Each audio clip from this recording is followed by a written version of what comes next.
Hello, আমি পূজা। আজকে নিয়ে এসেছি একটা নতুন কাজের ভিডিও। আর এই সুন্দর ওয়াল হ্যাঙ্গিংটা কিভাবে বানিয়েছি আজকে থাকছে তারই একটা টিউটোরিয়াল ভিডিও। এই ওয়াল হ্যাঙ্গিংটা বানানোর জন্য আমাদের সর্বপ্রথমে লাগবে ছোট্ট একটা এমডিএফ বোর্ড। তোমাদের কাছে যদি এমডিএফ বোর্ড না থাকে তোমরা কিন্তু কার্ডবোর্ডেরও ব্যবহার করতে পারো। এরপর একটা ছোট্ট বাটিতে জল নিয়ে অনেকগুলো টিস্যু পেপারকে একসাথে ছোট ছোট করে কেটে নিচ্ছিলাম। তোমরা চাইলে এখানে টিস্যু পেপারের জায়গায় খবরের কাগজ কিংবা পুরোনো দিনের ওই সাদা খাতা ব্যবহার করতে পারো। এরপর ওই ভেজা টিস্যু পেপারগুলোকে জল থেকে নিচড়ে নিতে হবে ভালো করে। তারপর আরেকটা বাটিতে ভালো করে পরিমাণ মতো ফেভিকল দিতে হবে, তোমরা নিজেরাই বুঝতে পারবে। তারপর যেই কালারটা তোমরা ব্যবহার করবে সেই কালারটা টিস্যু পেপারের মধ্যে ভালো করে মিক্স করে নিতে হবে, যতক্ষণ না ওই টিস্যু পেপারের সাদা রঙটা। এই এমডিএফ বোর্ডটার উপর আমি আগে থেকেই ইভেলাইয়ের একটা ড্রয়িং করে রেখেছিলাম। এবার এই এমডিএফ বোর্ডটার উপর তৈরি করে রাখা ওই মিক্সারটা বসানোর পালা। এটা কিন্তু তোমরা নর্মালও বসাতে পারো, কিন্তু আমার বসছিল না বলে আমি এখানে ফেভিকলটা প্রথমে দিয়ে দিয়েছি ভালো করে। তারপরে ওই মিশ্রণটা যে তৈরি করে রেখেছিলাম ওটাকে বসাচ্ছিলাম। এভাবেই আমি তৈরি করে নিয়েছিলাম সাদা রং আর আকাশি রং আর কালো রং। যেই চারটে কালার ইভেলাইতে লাগে সেই চারটে কালারকেই ভালোভাবে তৈরি করে রেখেছিলাম। ওই ভিডিওগুলো আর তৈরি করা হয়নি, তাই এডিটের সময় আর দেওয়া হয়নি।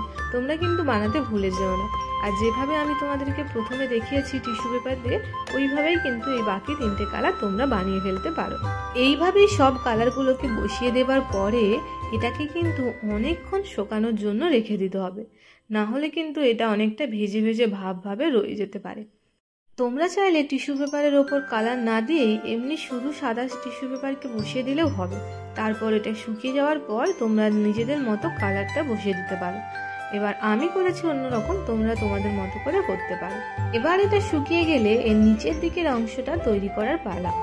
বাড়িতে থাকা পুরনো কৌটো থেকে এইরকম ভাবে গোল গোল করে অনেকগুলোকে কেটে নিয়েছিলাম, যেগুলো ট্রান্সপারেন্ট সেগুলোই নেব। এরপর আমি এখানে নেল পালিশ দিয়ে এর দুদিকেই আমি ভালো করে নেল পালিশ লাগিয়ে দিচ্ছিলাম। তোমরা এখানে নেল পালিশের জায়গায় গ্লাস কালার ব্যবহার করতে পারো। এরপর এগুলোকে শুকিয়ে নেওয়ার পরে সুতো দিয়ে ভালো করে এগুলোকে একের পর এক আটকে দিয়েছিলাম। তোমরা তোমাদের নিজেদের মতো ডিজাইন করে নিতে পারো। তারপর এই রিভেলাইয়ের নিচে এগুলোকে সুন্দর করে অ্যাটাচ করে দিয়েছি। এরপর একটা সুতো না হলে উল দিয়ে এর পেছনের দিকে যাতে এটা ঝোলানো যায় সেরকম ভাবে আটকে দিতে হবে, তাহলে এই সুন্দর ওয়াল হ্যাঙ্গিংটা তৈরি। তোমরা চাইলে এটা দরজার মাঝখানেও ঝোলাতে পারো, কিংবা তোমরা এটা বেডরুমে কিংবা ব্যালকনিতেও ঝুলিয়ে রাখতে পারো। তাহলে তোমাদের এই পুরো কাজটা কেমন লাগলো কমেন্ট করে কিন্তু জানাতে ভুলো না। তোমাদের সাথে দেখা হচ্ছে অন্য একটা ভিডিওতে। ততদিন তোমরা সবাই ভালো থেকো, সুস্থ থাকো আর আনন্দে থাকো। টাটা।